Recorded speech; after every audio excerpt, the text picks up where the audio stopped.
오늘 주일 예배는 기독교가 다른 종교와 다른 이유는 우리 기독교가 다른 종교와 다른 이유는 결론이 있기 때문이다 라는 제목으로 잠깐 시간 은혜를 나누고자 합니다. 성경에 보면 새롭다라는 단어가 두 종류로 언급되고 있거든요. 하나는 영어로 하면 new에 해당되죠. NEW를 말합니다. 그러니까 새신랑, 새신부, 새봄, 새집, 새차, 새책 이런 식으로 오래된 것이 아닌 새 것을 의미하는 네온이라는 단어가 있습니다. 이어 카이네라는 단어가 있는데 카이네라는 단어가 있거든요. 이런 단어가 있는데 이것은 물이 변하여 포도주가 된 것처럼 나무가 변하여 강철이 된 것처럼 그 성질이 완전히 달라진 것, 그 성질이 완전히 달라져서 새롭게 된 것을 말합니다. 이를 카이네다 그러거든요. 여러분 고린도후서 5장 17절에 보면 이런 말씀이 나오죠. 그런즉 누구든지 그리스도 안에 있으면 새로운 피조물이라 이전 것은 지나가시니 보라 새 것이 되었도다. 여러분 여기 이 말씀에 보면 새 것이라는 단어가 나오잖아요. 여기서 새 것이란 오래된 것이 아니다, 새로운 것이다, 새 것, 네온 이게 아니라 그 성질이 완전히 달라진 물이 변하여 포도주가 된 것처럼 나무가 변하여 강철이 된 것처럼 그 성질이 완전히 달라진 카이네를 말하는 것이거든요. 그러니까 누구든지 그리스도 안에 있으면 물이 변하여 포도주가 된 것처럼 나무가 변하여 강철이 된 것처럼 그 성질이 완전히 달라진 차원이 전혀 다른 새로운 존재가 된다는 것이죠. 마가복음 1장에 보면 귀신 들린 사람이 나오는데 여러분 귀신 들린 사람을 어떻게 고칠 수가 있겠습니까? 예나 지금이나 방법이 없지요. 마가복음 1장에 보면 귀신 들린 사람이 나오는데 예수님께서 이 귀신을 꾸짖어 쫓아내셨지요. 그래서 마가복음 1장 27절에 보면 이런 말씀이 나옵니다. 더러운 귀신이 그 사람에게 경련을 일으키고 그러니까 이 사람이 귀신 들린 이 사람이 입에 거품을 물고 쓰러진 것이죠. 더러운 귀신이 그 사람에게 경련을 일으키고 큰 소리를 지르며 나오는지라. 이렇게 귀신이 그 사람에게 들어있는 귀신이 정체를 드러내고 쫓겨나가는 것을 보고 사람들이 깜짝 놀라면서 다음과 같이 말을 했거든요. 이는 권위 있는 새 교훈이로다. 더러운 귀신에게 명한즉 순종하는도다. 여러분 여기 보면 그냥 권위 있는 교훈이 아니라 권위 있는 새 교훈이라 그러셨잖아요. 여러분 여기서 권위 있는 새 교훈이란 오래된 것이 아닌 현대적인 가르침이다, 신문물이다 이런 뜻이 아니라 차원이 전혀 다른 땅의 것이 아닌 성질이 완전히 다른 그런 가르침이다 이런 뜻이거든요. 그러니까 네온이 아니라 단순히 새 것이 아니라 성질이 전혀 다른 카이네인 것이죠. 다시 말해 예수님의 가르침은 성질이 전혀 다른 차원이 완전히 다른 땅의 것이 아닌 하늘의 것, 3차원의 것이 아닌 4차원의 것 이런 가르침이었다라는 것이죠. 어쨌든 방금 전 말씀드렸습니다만 누구든지 남녀노소 빈부귀천을 막론하고 누구든지 그리스도 안에 있으면 예수님을 믿으면 물이 변하여 포도주가 된 것처럼 나무가 변하여 강철이 된 것처럼 차원이 전혀 다른 땅의 것이 아닌 성질이 완전히 다른 그런 존재가 된다는 것이죠. 쉽게 말해 예수님을 믿기 전에는 마귀의 종자였는데 예수님을 믿은 후 하나님의 자녀가 되었다는 것이죠. 그러니까 방금 말씀드렸듯이 성질이 전혀 다른 차원이 완전히 다른 땅의 것이 아닌 하늘의 것 그런 존재가 되었다는 것입니다. 이어 본문 7절에 보면 이런 말씀이 나오거든요. 우리로 그의 은혜를 힘입어 의롭다 하심을 얻어 영생의 소망을 따라 상속자가 되게 하리 하심이라. 무슨 말씀이냐? 지옥 갈 존재인데 자기 죄로 말미암아 지옥 갈 존재인데 여러분 사람이 평생을 살면서 얼마나 많은 죄를 짓습니까? 그래서 남녀노소 빈부귀천을 막론하고 사람이란 어느 누구를 막론하고 지옥 갈 존재인데 마땅히 지옥에 떨어져야 할 존재인데 십자가의 공로로 말미암아 너는 죄가 없다. 십자가의 공로로 말미암아 너는 의로운 자다. 하나님께로부터 이런 소리를 듣게 되고 급기야 천국에 들어가게 된다는 것이죠. 그러니까 반복되는 말씀입니다만은 누구든지 그리스도 안에 있으면 단순히 그냥 새로운 것, 오래된 것이 아닌 새 것이 아니라 차원이 전혀 다른, 성질이 완전히 다른 새로운 피조물이 된다는 것이죠. 그러면 내가 내 스스로를 볼 때에 차원이 전혀 다른, 성질이 완전히 다른 그런 존재로 느껴지십니까? 그다지 그런 존재로 느껴지지 않을 거예요. 그런데 성경은 앞서 말씀드렸듯이 누구든지 그리스도 안에 있으면 차원이 전혀 다른, 성질이 완전히 다른 그런 존재가 된다 그러셨거든요. 그러니까 여러분, 차원이 전혀 다르다, 성질이 완전히 다르다는 것을 어떻게 이해하셔야 하느냐 하면 신분과 소속이 달라졌다, 이렇게 이해하셔야 한다는 것이죠. 그러면 내 신분이 어떻게 달라졌지요? 예수님을 믿은 후, 예수님을 믿은 다음 나의 신분이 어떻게 달라졌습니까? 지옥의 종자, 죄의 종자, 마귀의 종자였는데 하나님의 자녀가 되었다는 것이죠. 또 소속은 어떻게 달라졌습니까? 전에는 예수님을 믿기 전에는 흑암의 나라에 소속되어 있었는데 이제는 예수님을 믿은 후 이제는 빛의 나라, 여기가 내 소속이라는 것이죠. 그러니까 성질이 완전히 달라졌다는 것은, 차원이 전혀 다른 존재가 되었다는 것은 내 신분이 완전히 달라졌다, 내 소속이 완전히 달라졌다, 이런 의미라 할 수가 있습니다. 그런데 여러분, 신분과 소속이 달라졌다 해서 그 수준까지 달라진 것은 아니거든요. 그러니까 예를 들어서 내가 미국 시민권을 획득했다 말입니다. 즉 신분과 소속은 엄연히 분명히 미국 국민이거든요. 그러나 영어가 짧은 탓에 미국 사람을 만나는 것, 이게 늘 두렵고, 또 미국 사람들이 즐겨 먹는 스테이크나 버터, 바다 이런 것들 느끼해서 못 먹겠고, 그래서 늘 김치만 찾고 김치 없나 그러고, 또 미국 지리를 잘 몰라서 방구석에만 들어박혀 있다, 상황이 이렇다면 내 수준이 아직 미국 사람 수준까지는 이르지 못한 것이겠죠. 이와 같이 내 수준이 예수 믿기 전이나 예수를 믿은 후나 내 수준이 별반 달라진 것이 없기 때문에 차원이 전혀 다른, 성질이 완전히 다른 존재가 되었다, 이전과는 전혀 다른 존재가 되었다, 이게 자기 피부에 잘 와닿지 않는다는 것이죠. 그래서 늘 말씀을 가까이 하고 말씀대로 살려고 부단히 노력해야 한다는 것이죠. 즉 내 수준을 높이는 작업, 높은 성화의 단계에 이를 때까지 내 수준을 높이는 작업, 무덤에 갈 때까지 반복해야 한다는 것이죠. 죽을 때까지 숨을 쉬듯이 무덤에 갈 때까지 반복해야 한다는 것입니다. 그리고 예수를 믿으면 신분과 소속이 완전히 달라진다. 다른 말로 예수를 믿으면 차원이 전혀 다른, 성질이 완전히 다른 그런 존재가 된다. 이게 왜 중요한가? 도대체 왜 중요한가? 다른 종교와 구별되기 때문에 매우 중요한 것이라 할 수가 있습니다. 그러니까 예를 들어서 불교 한번 봅시다. 돌을 닦다 보면 언젠가는, 그날이 언제인지는 아무도 몰라요. 돌을 닦다 보면 언젠가는 열반에 이르겠지. 돌을 닦다 보면 언젠가는 득도하겠지. 또 이 생에서 못 이루면 다음 생에서 이루겠지. 그 다음 생에서도 못 이루면 그 다음 생에서 이루겠지. 또 착하게 살다 보면 언젠가는, 그날이 언제인지는 아무도 몰라요. 착하게 살다 보면 언젠가는 잘 될 거야. 착하게 살다 보면 언젠가는 업장이 소멸될 거야.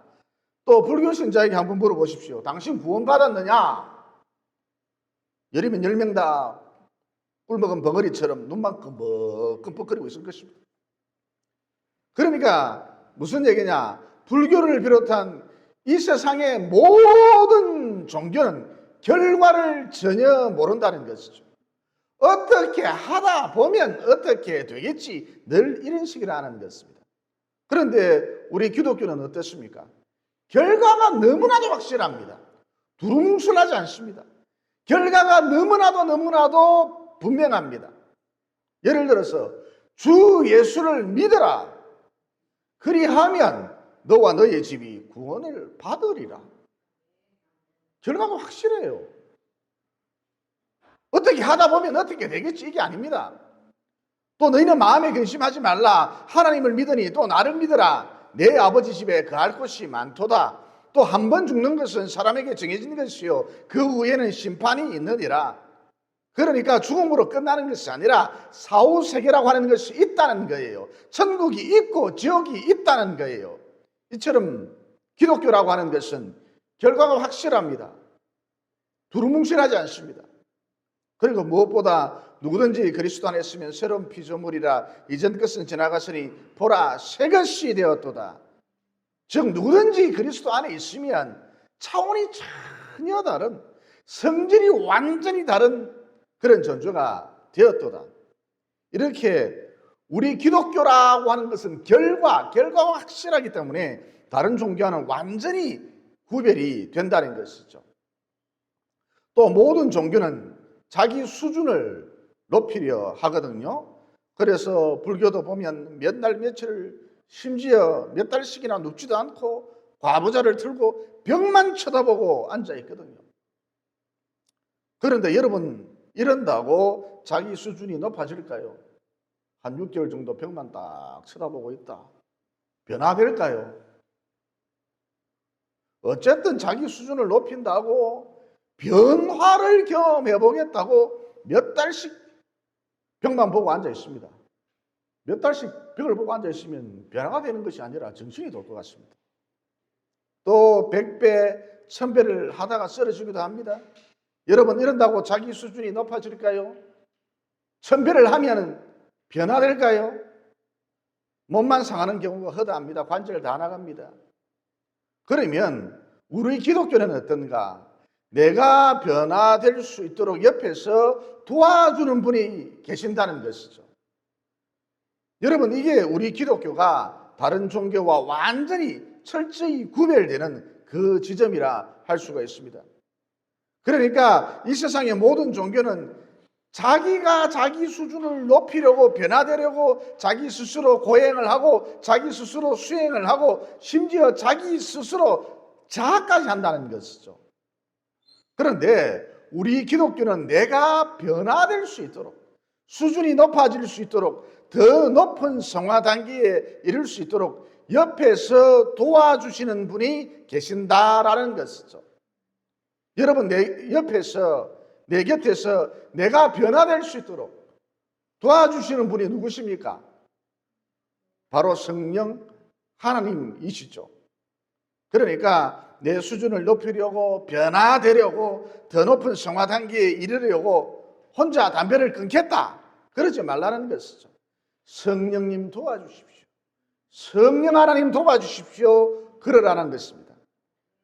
그러면 어느 날부터인가 담배 냄새가 갑자기 역해지거나 그 구수했던 담배 냄새가 역해지거나 혹은 담배를 끊을 수밖에 없는 그런 상황, 그런 일이 난데없이 갑자기 발생한다는 것이죠. 또 술을 너무 많이 마셔서 알코올 중독증이다. 여러분 알코올 중독증은 현대의학으로 고칠 수가 없습니다. 병원에 가면 수면제, 안정제 양껏 주고 밤낮 재웁니다. 자는 동안은 술을 찾지 않으니까 알코올 중독증으로 병원에 입원하면 정신병원에 입원하면 밤낮 재워납니다. 눈 떴네? 양비기라. 밤낮 재웁니다. 아무튼 알코올 중독증 현대학으로 고칠 수가 없습니다. 어떤 종교로도 고칠 수가 없습니다. 어떤 사상, 어떤 치료법으로도 고칠 수가 없습니다. 그러나 성령 하나님 도와주십시오. 성령 하나님 도와주십시오. 그러면 능히 이 중독증에서 벗어나서 변화된 삶을 살 수 있다는 것이죠. 내 수준이 높아지고 더 높은 성화의 단계까지 이르게 된다는 것입니다. 여러분 교회 내에서 얼마든지 이런 분들 쉽게 찾아볼 수가 있습니다. 심지어 알코올 중독자가 장로가 된 경우도 있습니다. 알코올 중독자가 그 폐인이 목사가 된 경우도 있습니다. 그러니까 인간 쓰레기가 가장 고귀한 직분을 감당하게 된 것이죠. 성령이 역사하시면 이런 일이 벌어진다는 것입니다. 그러니까 앞서 말씀드렸듯이 우리 기독교가 불교나 여타의 종교와 완전히 다른 점은 다른 종교는 혼자 변화되려고, 다른 종교는 혼자 스스로 변화되려고 노력을 하는데, 엄청 노력을 하는데, 우리 기독교는 내가 변화될 수 있도록 도와주시는 분이 계신다는 것이죠. 즉 성령이 도와주시면 내 수준이 높아진다. 더 높은 성화의 단계에 이르게 된다. 능히 성령이 도와주시면 변화된 삶을 살 수 있다는 것이죠. 그러므로 우리 주님을 믿기만 하면 구원받는다. 즉 누구든지 그리스도 안에 있으면 차원이 전혀 다른, 성질이 완전히 다른 새로운 구조물이 된다. 즉 하나님 자녀가 되고 천국을 상속받는다는 이 진리. 그리고 혼자가 아닙니다. 우리 기독교는 혼자가 아닙니다. 늘 성령님께서 함께 해주시거든요. 그래서 성령님이 도와주시면 내 수준이 높아진다. 더 높은 성화의 단계에 이르게 된다. 능히 성령 하나님께서 도와주시면 변화된 삶을 살 수 있다는 이 진리를 붙드시고 날마다 말씀을 가까이 하시고 날마다 성령을 의지하심으로 천국 가는 그날까지 날마다 승리의 역사를 적어나가시기를 예수님 이름으로 진심으로 축원을 드립니다. 그 다음 베드로전서 5장 8절에 보면 근신하라 깨어라 너희 대적 마귀가 우는 사자같이 두루다니며 삼킬 자를 찾느니라 그러셨잖아요. 그러니까 마귀가 항상 우리를 넘어뜨리려 한다는 것이죠. 여러분 출애굽한 이스라엘 백성들 하나님께서 먹여주시고 입혀주시고 재워주셨거든요.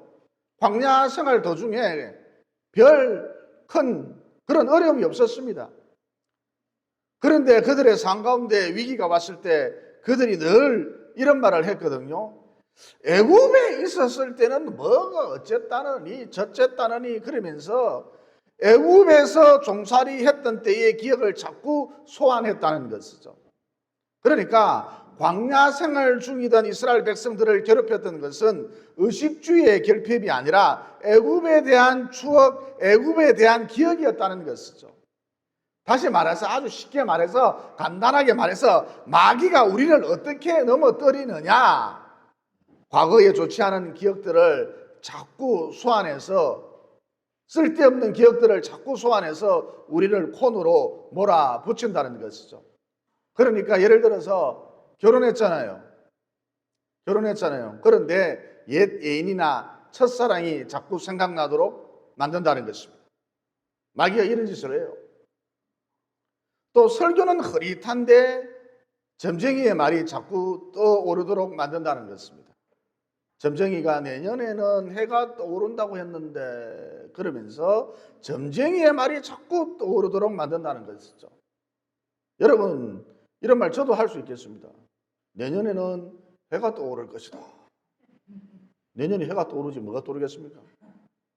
그런데 이런 의미 없는 말들 자꾸 내 머릿속에서 맴돌도록 마귀가 부추긴다는 것이죠.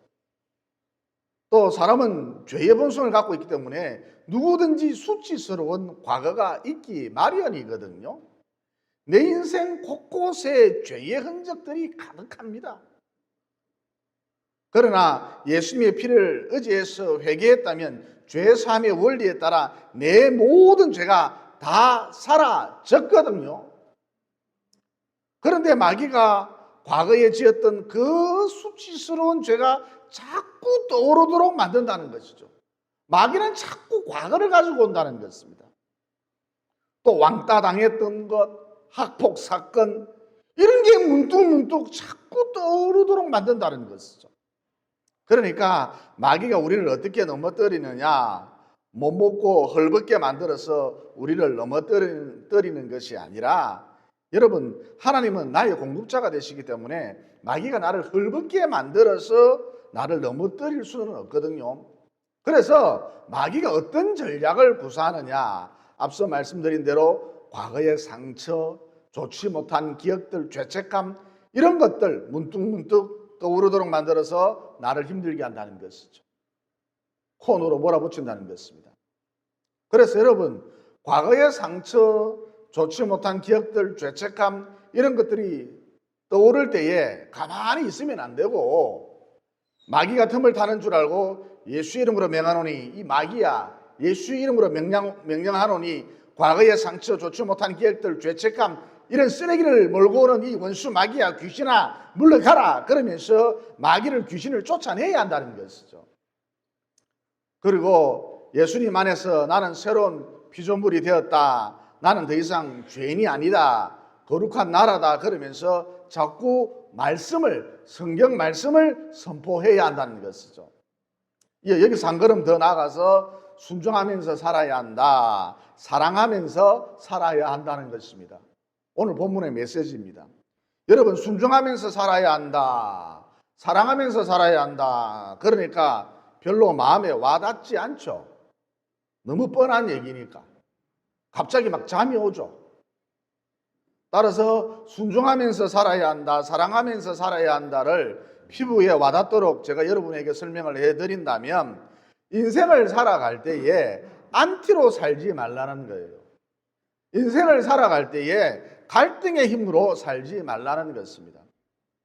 여러분 오늘날 많은 사람들이 안티로 살아가고 있습니다. 왜냐? 안티가 주는 임팩트, 안티가 주는 힘이 아주 강하기 때문입니다. 그러니까 예를 들어서 제가 이 앞에 있는 이명선 집사님을 보고 오늘 입고 오신 옷이 상당히 예쁩니다. 참 괜찮아 보입니다. 그러면 그렇습니까 목사님? 이 옷이 좀 예쁩니까? 목사님 마음에 드는갑죠? 그러면서 별로 그닥 이명선 집사님이 신경을 안 쓴다는 겁니다. 그런데 제가 이명선 집사님을 보고 옷이 왜 그렇습니까? 북한에서 왔어요. 월남에서 오셨나요? 뭐요? 그러면 내가 이런 식으로 말하면 이명선 집사님이 큰 충격을 받겠죠. 그래서 대부분의 사람들이 약하게 보이지 않으려고 자기의 존재감을 드러내려고 안티로 사는 경우가 허다하다는 것이죠. 대부분 다 안티로 살아요. 여러분 많은 사람들이 왜 뒤에서 사장 욕을 하고 하여튼 사장만 사라지면 사장 욕을 해요. 왜 많은 사람들이 뒤에서 원장 욕을 하고 원장만 사라지면 원장 욕을 합니다. 저 사람 성격이 이상하다고. 왜 사람들이 뒤에서 어떤 권위자에 대해서 자꾸 욕을 할까요? 사람들은 왜 이런 식으로 살아갈까요? 즉 안티로 사는 이유가 무엇인가? 이렇게 하면 자기가 세 보이기 때문입니다. 자기 존재감이 드러나기 때문인 것이죠. 그래서 너나 할 것 없이 현대인들의 특징, 안티로 사는 사람들이 엄청 많다는 것입니다. 주변에 보면 전부 안티예요. 그런데 이렇게 살지 말라. 너희는 이렇게 살지 말라. 즉 권위자에 대해서 그 권위를 인정해 주라는 것이죠. 예를 들어서 내가 열심히 일했기 때문에 월급을 받지만 한 달 동안 얼마나 빼빠지게 일을 했습니까? 내가 열심히 일을 했기 때문에 월급을 받지만 사장의 권위를 인정해 주라는 것이죠. 부장의 권위를 인정해 주라는 것이죠. 어떻게 해요? 월급날 작은 선물이라도 바카스라도 사드리라는 것입니다. 아니면 카톡으로 커피 선물이라도 보내든지 이렇게 살라는 것이죠. 안티로 살지 말라는 거예요. 또 내가 내 돈을 내고 학원을 다니지만 선생님들의 권위를 인정해 주라는 것입니다. 어떻게 해요? 가르쳐 주셔서 고맙습니다. 수시로 인사드리고 가끔씩 500원짜리 요구르트라도 하나 사드리라는 것이죠. 여러분 이런 식으로 성도의 삶의 방식, 상대방의 권위를 인정해 주라는 것이죠. 제발 안티로 살지 말고 갈등의 힘으로 살지 말고 뒤에서 욕하면서 갈등의 힘으로 살지 말고 상대방의 권위를 인정해 주라는 것입니다. 또 남편이 하는 짓을 보면 홀딱 벗겨서 쫓아내고 싶어요. 얼마나 스트레스를 받게 하는지. 스트레스의 원흉입니다. 저것만 없으면 살 것 같아요. 하지만 남편의 권위를 인정해 주라는 것이죠. 어떻게 해요? 수시로 칭찬을 해주고. 여러분 남자는요 인정, 칭찬을 해주는 사람을 위해서 목숨을 겁니다. 너 대단해. 다른 거 필요 없습니다. 당신 참 대단해. 그 말 한마디면 그 사람을 위해서 목숨을 건다니까요. 여자분들은 잘 이해가 가지 않죠. 남자는 자기를 알아주는 칭찬해주는 사람을 위해서 목숨을 기꺼이 내놓습니다. 이게 좀 더티하게 와일드하게 표현을 해서 수컷들의 특징입니다. 그래서 수시로 칭찬해주고 따뜻한 밥으로 남편을 위로해 주라는 것이죠. 아니 목사님 제가 엄청 바쁘거든요. 남편 밥 해줄 시간이 없습니다. 그러니까 여러분 꼭 밥을 해주라. 밥이라 해야 된다. 이런 뜻이 아니라 당신이 내 남편이고 내 머리다. 이런 권위를 인정해 주라는 것이죠. 여러분 이렇게 살면 내가 상대방의 권위를 자꾸 인정을 해주면 하나님이 나와 함께 해주시기 때문에 어느 누구보다도 강력한 인생이 될 수 있다는 것이죠. 여러분 다윗이 이렇게 살았잖아요. 사울왕은 망나니였지 않습니까? 악신이 들려서 미쳤죠. 그래서 툭 하면 다윗을 죽이려 하지 않았습니까? 하지만 사울왕이 부를 때에 다윗은 언제나 예전아 그러면서 달려갔고, 또 사울왕이 다윗 너 하프 연주 잘하니까 하프 연주 한번 해봐, 풍악을 한번 울려봐. 그러면 다윗이 자기 집에 가서 당장 하프를 가지고 와서는 그를 위해서, 사울왕을 위해서 연주를 해주곤 했었지요.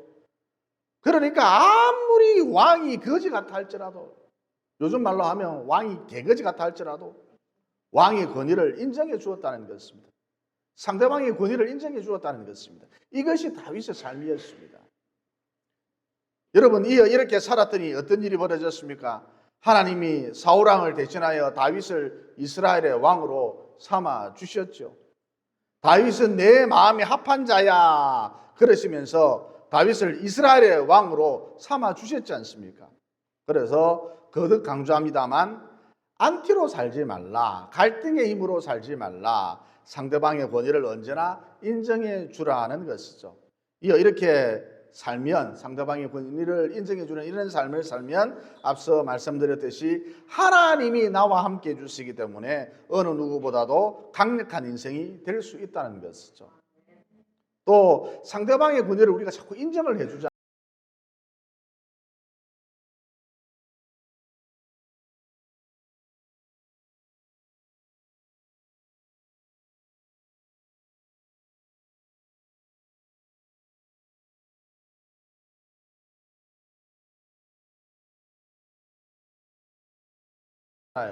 자꾸 인정을 해주는 그런 삶을 살면 과거의 상처, 좋지 못한 기억, 죄책감 이런 것들 마귀가 자꾸 떠오르도록 만드는데, 마귀는 항상 과거를 가지고 옵니다. 자꾸 과거의 그런 것들, 부유물들 이런 것들 자꾸 떠오르도록 만드는데 그 횟수가 급격하게 줄어든다는 것입니다. 상대방의 권위를 인정해 주면. 그러므로 세상 사람들처럼 안티로 살지 말고 갈등의 힘으로 살지 말고 어디서 무슨 일을 하시든지 간에 상대방의 권위를 인정해 줌으로써 마귀가 과거에 좋지 못한 기억들, 죄책감, 상처를 막 떠오르도록 만드는데 이 횟수를 급격하게 줄여 나가시고 어느 누구보다 강력한 인생 사시기를 예수님 이름으로 진심으로 축원을 드립니다. 덧붙여 이스라엘의 12지파 중에서 땅을 가장 많이 분배받은 지파가 에브라임 지파거든요. 그러니까 에브라임 지파는 물질적인 축복, 육신적인 축복을 가장 많이 받았던 것이죠. 반면 유다 지파는 땅을 코딱지만큼 받았거든요. 그러나 영적인 축복을 크게 받았습니다. 그러면 유다 지파가 받았던 영적인 축복이 도대체 무엇이냐? 예배를 사모하는 마음이거든요. 그러니까 사람이, 성도가 영적인 축복을 받으면 주일이 기다려집니다. 무엇보다 예배가 드리고 싶어져요. 예배에 대한 갈증이 생깁니다. 따라서 한 사람이라도 더 이 예배에 참석시키려고 부단히 예를 쓰거든요. 그러니까 주일이 기다려지고 예배가 무엇보다 기다려지고 한 사람이라도 더 예배에 참석시키려고 예를 쓰시는 분들 왜 이럴까요? 영적인 축복을 받아서 그런 것입니다. 유다가 받았던 영적인 축복을 받아서 그런 것입니다. 믿음이 독실해서 그런 게 아니고 영적 축복을 받아서 그런 것이죠.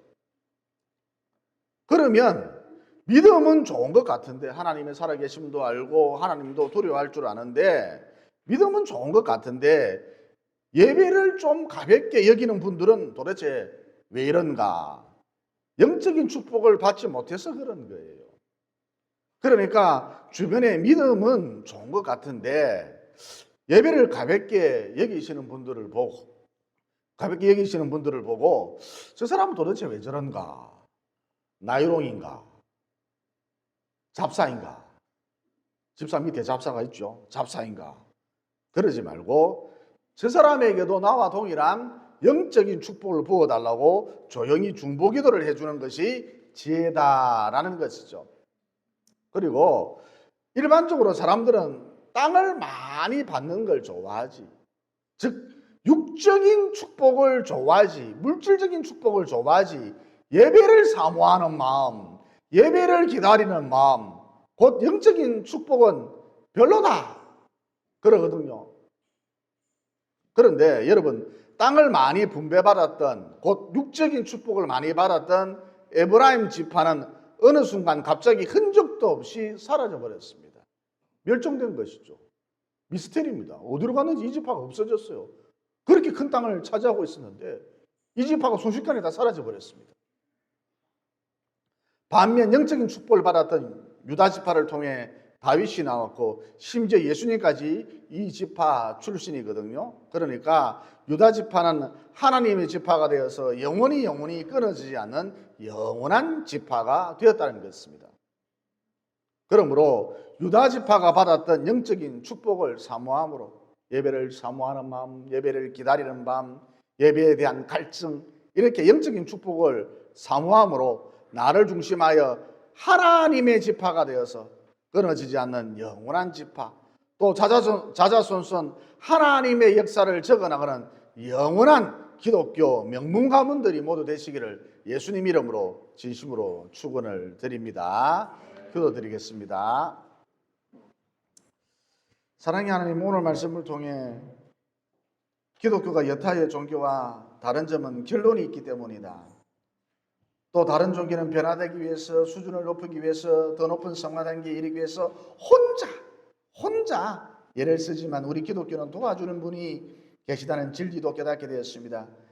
그러므로 누구든지 그리스도 안에 있으면 새로운 피조물이다. 즉 차원이 전혀 다른, 성질이 완전히 다른 존재가 되었다는 이 진리를, 이 결론을 날마다 붙들고 동시에 성령을 날마다 의지함으로 점점 성화되어서 술도 끊고, 점점 성화되어서 담배도 끊고, 점점 성화되어서 도박도 끊고, 욕도 안 하고, 점점 성화되어서 세상 유혹도, 세상 쾌락도 모두 끊고, 날이 갈수록 변화된 삶, 이전과는 전혀 다른 삶을 살아갈 수 있도록 도와주시옵소서. 또 과거에 상처 주지 못한 기억, 죄책감 이런 것들 마귀가 자꾸 떠오르도록 만드는데, 그래서 우리를 코너로 밀어붙이는데, 상대방의 권위를 인정하는 삶을 살면 이런 마귀의 역사가 현저히 줄어든다. 또 하나님이 함께 해주심으로 어느 누구보다 강력한 인생이 될 수 있다는 진리도 깨닫게 되었습니다. 그러므로 어디서 무슨 일을 하든지 안티로 살지 아니하고, 갈등의 힘으로 살지 아니하고, 상대방의 권위를 인정하는 참으로 복된 삶을, 상대방의 권위를 인정해주는 참으로 축복된 삶을 살아갈 수 있도록 도와주시옵소서. 또 영적인 축복을 받으면 주일이 기다려지고 무엇보다 자꾸 예배 드리고 싶어진다. 예배에 대한 목마름이 있다. 그리고 영적인 축복을 받으면 끊어지지 않고 영원한 하나님의 가문이 된다는 진리도 깨닫게 되었습니다. 그러므로 유다 지파처럼 나도 영적인 축복을 받아서 끊어지지 않고 영원한 하나님의 가문, 자자손손 하나님의 역사에 동참하는 기독교 명문 가문을 만들어낼 수 있도록 도와주시옵소서. 길이요 진리요 생명 되신 예수님 이름으로 기도드리옵나이다. 아멘.